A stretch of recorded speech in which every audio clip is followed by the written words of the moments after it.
देश के number 1 terrorist अगर किसी को मेरी ख्याल से किस पे इनाम होना चाहिए वो आज राहुल गांधी।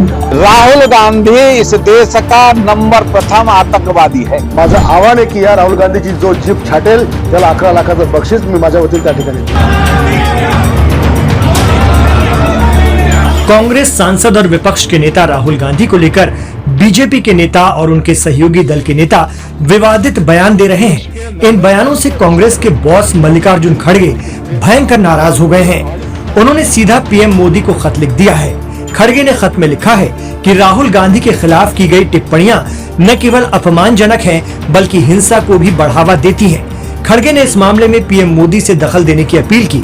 उन्होंने खत में साफ साफ लिखा है कि बीजेपी नेताओं की ओर से की जा रही हिंसक और अभद्र टिप्पणियां लोकतंत्र के भविष्य के लिए हानिकारक हैं। खड़गे ने इन बयानों पर रोक लगाने और ऐसे नेताओं पर कड़ी कार्रवाई करने की मांग की है।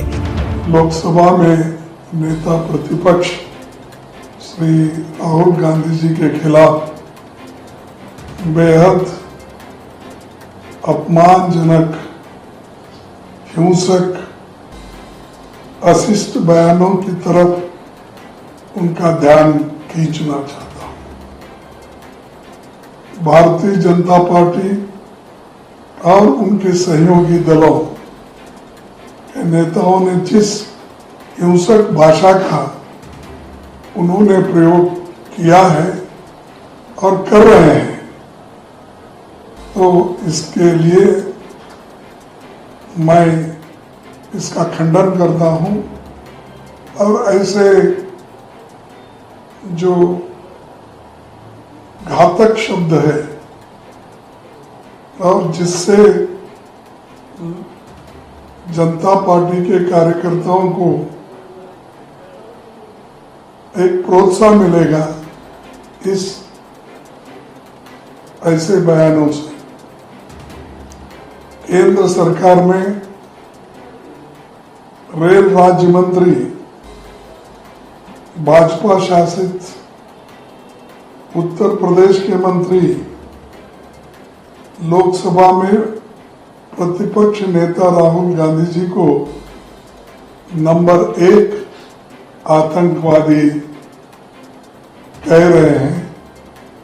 ये बहुत ही खंडनीय है और उनको इसके बारे में बोलते वक्त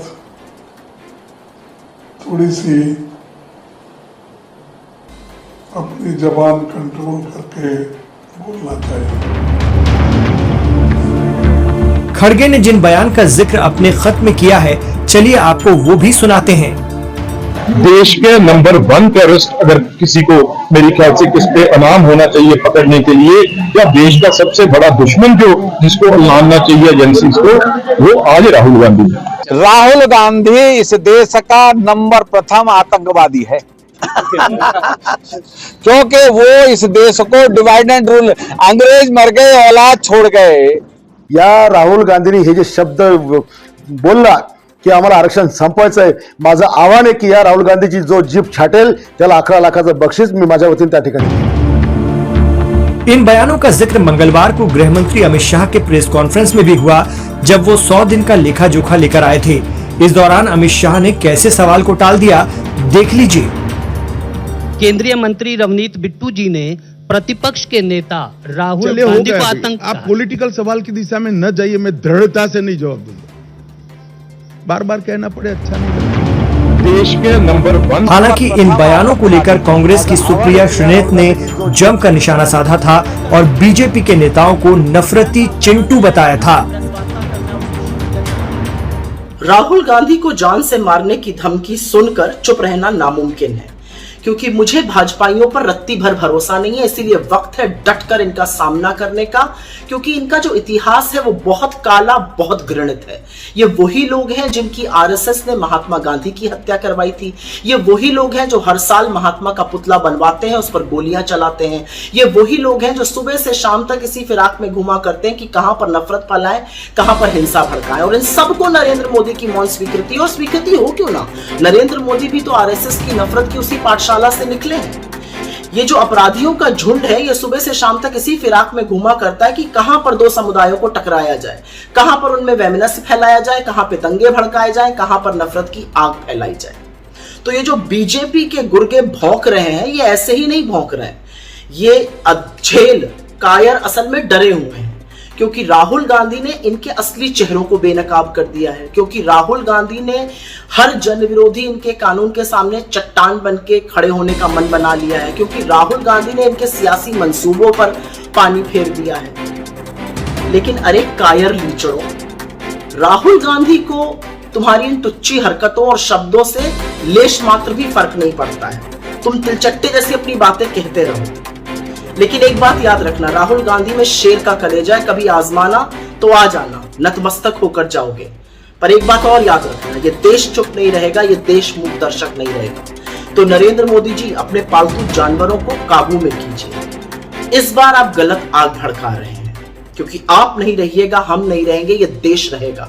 और आपकी नफरत और हिंसा को हम कतई सफल नहीं होने देंगे। आप जब जब नफरत और हिंसा की आग भड़काइएगा, हम मोहब्बत के ठंडे पानी से उसे बुझाएंगे, क्योंकि इस देश में मोहब्बत का लीडर तो एक ही है और वो राहुल गांधी है। मुझे लगता है कि जो राहुल गांधी जी के बारे में बातें बोली जा रही हैं, जो बयान आ रहे हैं, जिम्मेदार पदों में बैठे लोग बोल रहे हैं, केंद्र सरकार के मंत्री बोल रहे हैं, इसके लिए भारतीय जनता पार्टी को माफी मांगनी चाहिए, क्योंकि नेता प्रतिपक्ष होकर राहुल गांधी जी ने जनता की आवाज को उठाया है। लेकिन उनको लगातार टारगेट करने का जो उद्देश्य है वो सिर्फ ये है कि आज बीजेपी बैकफुट पे है, हर जगह पिछड़ रही है। चुनाव प्रचार में कांग्रेस बहुत आगे निकल चुकी है, चाहे जम्मू कश्मीर हो चाहे हरियाणा हो।